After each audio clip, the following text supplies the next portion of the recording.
Most $40,000 to $80,000 a month AI agencies are not beginners anymore. They've got leads, they've got clients, and they've got a full calendar. But the problem is that they've been sitting there for the past 12, 18, 24 months, and they don't know where it's stuck. So basically, they've got a "where the hell am I" problem. And everyone is telling them that you need more leads, but that couldn't be further from the truth. Because from my experience, that's the fastest way of being stuck. Today we're gonna go over 5 reasons of why having more leads or putting out more ads in the market gets you stuck even faster. And in the coming videos, I'll walk through each example and how should B2B AI agency owners solve these kind of problems. But first, I wanna go through a little bit about what plateau actually means or being stuck actually means. So when I say being stuck, it doesn't mean that, you're having 1 bad month or 2 bad months with the same revenue band, but it's actually the fact that you've been stuck for more than 4 quarters between the 40 to the 80K zone. And your revenue just goes up and down by plus minus 20% with no clear step changes, okay? So the amount of clients you have is roughly the same, the amount of headcounts is roughly the same, and the amount of work or stress levels is almost the same as well. But sometimes it gets more. But the thing is that the inputs are actually there, meaning that you're putting in the hard work, you want your business to grow, but the outputs are actually not, because things just don't go the way you want it to. For example, you're posting, you're doing ad campaigns, you're taking calls, and you're tweaking offers, which are all good things, but it's not like you just took 3 months off and the business just stalled over there. You've been pushing, but the outcomes are not actually moving. So there's no structural raise in profits, in pay, or the amount of time or spare time you have to actually work on your business instead of inside it. And obviously there are no meaningful improvements that your cash buffer or your team is actually being more stable. So the definition of being stuck or being plateaued is that you're putting in consistent effort, but the outcome is not what you want. So that means plateau. So what it actually feels like inside is that your calendar is full, you're taking calls, you're making deliveries, but your bank account is unimpressive. All the while, you're simultaneously proud of what you're doing, but also ashamed of why you are all stuck. And at late nights, you're rebuilding funnels, you're retaking offers, and you're trying out new tools. And then all the while, you're secretly checking out competitors' LinkedIn and wondering what you're missing at the moment.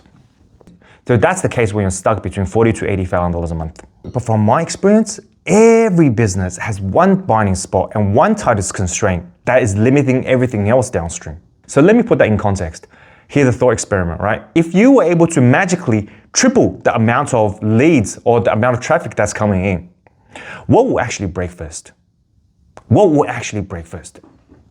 Would it be your calendar, your delivery, the amount of cash you have in your bank or your runway, amount of churn, or you don't even know because you don't actually have data for the visible outlook to what's inside your business? And from an operational perspective, whatever breaks first is the constraint. So there are 2 rules for it to be a constraint. The first one is, if you improve anything besides the constraint, nothing meaningful changes downstream. And the second one is, if you improve the constraint, everything downstream improves relative to the improvement of the constraint. That's the choking point. So the real game plan is optimizing the one constraint that is choking everything else downstream, and make the constraint the primary KPI and attack that for a focused amount of period. And you know what? Using AI in and of itself is actually making the problem worse. Because let's say you're automating the non-constraint and it's at light speed, right? So you build agents, you build dashboards, zaps, internal tools, and everything moves at blinding speed. It goes everywhere. But the problem is that it doesn't bind to the KPI itself. And that KPI is the KPI of the constraint. So you might have perfect internal notion plus bots, but there's no follow-up system and there's no show rates. Or you have a hyper-automated onboarding system, but for 3 clients a month because your close rate sucks. Or you have 20 experimental agents while your core retainer is underpriced and the churn is very high. So basically, long story short, business owners use AI to do dumb things really fast. Okay, so if it's not more leads or if it's not more traffic that's keeping the business owner stuck between $40,000 to $80,000 a month, then what is? Okay, let's walk through an example. So at $60,000 a month with around 18 clients, so 1 founder plus 1 to 2 helpers, right? And your MRR is about $3,300 a client. If your gross margin is about 60% after your contractors, your tools, your APIs, and everything else. That is 36K growth profit before you pay your own salary, tax, and reinvestment. The problem is this: each client wants something bespoke, wants new changes, wants a quick favor, or some kind of strategy course that eats your time. So basically, at $60,000 a month, with that structure, the reality, what really happening is that top line is okay, but the take home is very, very mediocre, okay? And your hours are crazy. So dollar to the hour, you're making less than minimum wage. From that position, the constraint in and of itself is almost underpriced for the core offer, your delivery, or core build to retainers that are relative to the amount of work or effort you're putting inside, or the delivery bottleneck where everything routes back to the founder or the head of tech. Or it could be another thing where the client is churning right after the build is done within like the first 60 to 90 days. So you're not making any money on the back end. So let's break it down even further. Signs are you're underpriced, which is a business model problem. You close calls with little resistance. It's easy to close calls, and you feel resentful halfway through the scope because you close them and you're putting so much effort into doing things that you think worth way more than that. Or you can't afford to get better help or more talents because that will cut into your own pay too much. So basically, if your lifetime gross profit per client is around $2,000 to $3,000, but your cost of acquisition plus your own time plus the cost of delivery and the build itself is eating away almost most of that. Then the problem is that if you get more leads and more traffic that's coming in, it's just basically increasing more pain for you, more chaos, and more low margin work. So we don't want that.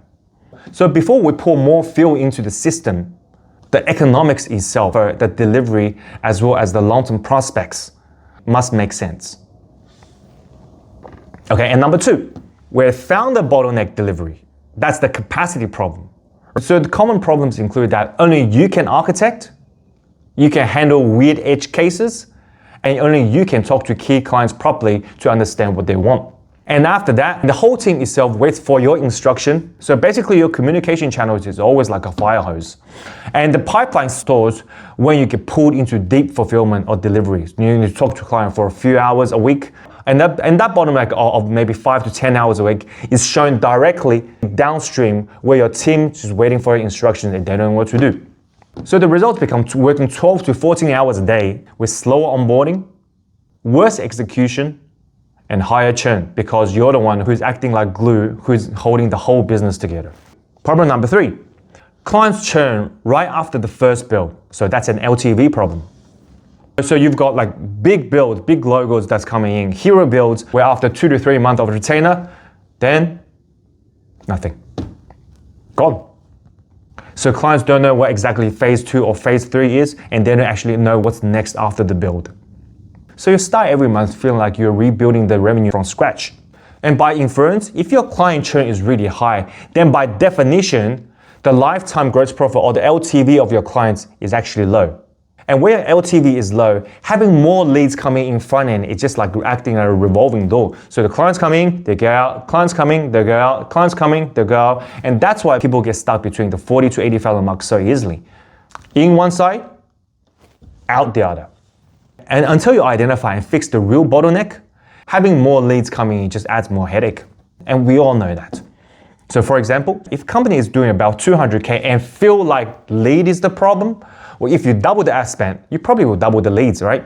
So the problem comes downstream. The sales teams get slammed, onboarding gets behind because everybody's unique, everybody's bespoke. And your support drowns, tickets go fly high in the sky because everything is not templatized and standardized. So what actually happens? Firstly, your close rate actually drops because your reps are actually rushed and undertrained. Their onboarding is late because the expectation breaks and they're just pushing whoever says yes onto onboarding, and your refund tickets go up, meaning that your churn goes up as well. So the 0 to 90 day churn or the refund rates actually go up like crazy, and your net MRR, so your monthly recurring revenue, actually stays pretty low or actually goes down despite having more leads coming in because your capacity of your whole business couldn't handle the amount of leads. So what happens after that? Actually, the team goes backwards because they couldn't handle the amount of leads due to the constraint in sales, in onboarding and retention. Meaning that more demand in and of itself just multiplies the pain. So these were some examples. Now we go to the 5 constraint buckets. The first one is economics and survival. Second one is capacity and fulfillment. Third one is data blindness. Fourth one is nurture and sales. Fifth one is retention and LTV. All right, first one, let's go survival and economics. So the revenue looks okay on paper, which is between $40,000 to $80,000 a month, but the bank balance and founders pay is somewhere less than $10,000 to $20,000 a month. Now the symptom includes big, complex pay on live builds, where you have tiny returners compared to the builds itself at usually around 10%. So you front load the work and the risk. In your tool stack, contractors, teams actually soaks up most of the revenue. And because of that, you hesitate to hire better talents because you can't afford them even at $60,000 a month. If your unit economics sucks, more leads just means that you go broke faster because the constraint is the offer model, not marketing. Bucket number 2, capacity and fulfillment constraint. Every client is on a different stack like HubSpot, Salesforce, Pipedrive, and random CRMs and custom stuff. So you can't standardize anything. But only the founder and CTOs are the ones who truly understand what the whole thing looks like. So everyone routes back to them. And that's where the bottleneck happens. 10 to 20 active communication channels, all ping, just quick question all day. And that's where your time gets sucked into. There's no standardized offer, and each proposal is just like a one-off project. So you're busy around 12 to 14 hours a day, and any new deal that's coming in feels like you're just putting more weight on a shaky bridge. So this is what we call supply constraint. So if we doubled your leads tomorrow, then your life just gets worse. So until we standardize the delivery and get the founder and the heads out of the center, the constraint is always operations. Third bucket, data blindness. Now, if I asked you, for the last 30 days, are you able to pull up a scoreboard that has all the essential numbers for your business? And if you go like, oh no, I can't do that in less than 60 seconds. Now that is called data blindness, meaning that you don't know which numbers actually decide what your next steps are. And a lot of things are based on narrative, saying that, we feel sales might be a problem. We feel leads might be the problem. We feel client might not be a good fit for us. All the while you're rewriting offers, you're retweaking funnels, just because you had 2 or 3 calls that's different from everything else. So basically, if you can't see a step-by-step from where the lead dies, you cannot know whether the constraint is leads, nurture, sales, or delivery. So by default, it's very likely that you're working on the wrong thing. Now we go to the fourth one, nurture and sales. Basically, leads opting are okay, and your ad account doesn't look horrible. But the thing is that the show-up rate is trash. The follow-up is manual and random. It's just like, I remember I got to follow up with him. Or your close rate on truly qualified prospects are very, very low. So basically, these things are the availability of your calendar, the speed at which you contact the leads, and whether you can score them against your previous clients that are good fits or bad fits, and the amount of follow-ups you do. Most agency owners, to be honest, they suck at all 4. They make it hard to book, they respond late, they sound generic, and they give up after 1 or 2 touches. Didn't pick up, that's it. So the constraint in and of itself is actually front-end throughput, but not more demand, because that's the step exactly right after people opting up until the point you try to sell them your stuff. And more often than not, fixing your lead nurture or fixing your sales will often double your revenue. Finally, the 5th bucket, which is retention and LTV. So basically after nurture and sales, clients coming into a business and you begin onboarding, they're very happy and they're very excited about it. So you build agents, you build workflow, but you only keep the retainer for 2 to 3 months before they go quiet. Because at that time, the clients will probably think, we're good now, and they don't see any compounding value, and that's why they churn. So effectively, you're just selling one and done projects, and not a customer journey. There's no clear phase 2 or phase 3 roadmaps. There's no continuity or optimization retainers.